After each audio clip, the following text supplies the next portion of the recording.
أعوذ بالله من الشيطان الرجيم. بسم الله الرحمن الرحيم.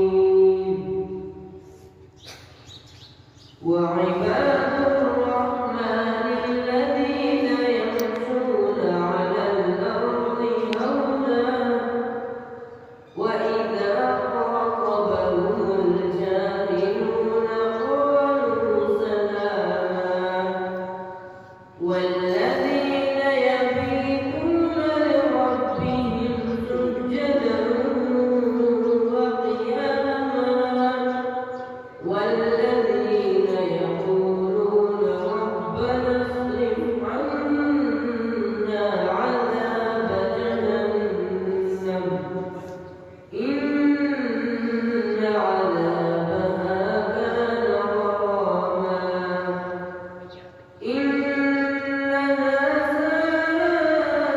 ساءت مستقرا ومقاما والذين إذا أنفقوا لم يسرفوا ولم يقتروا وكان بين ذلك قواما والذين لا يدعون مع الله إلها آخر ولا يقتلون النفس التي حرم الله إلا بالحق ولا يزنون ومن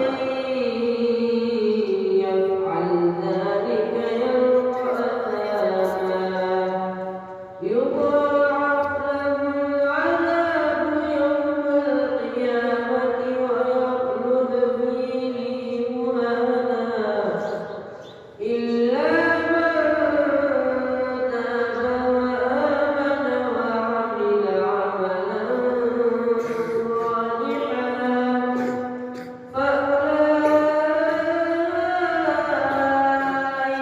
يبدل الله سيئاتهم حسنات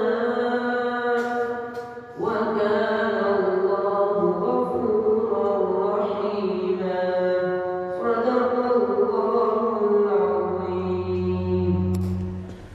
Thanks for watching. Don't forget to like, comment, share and subscribe to Al Wahid channel.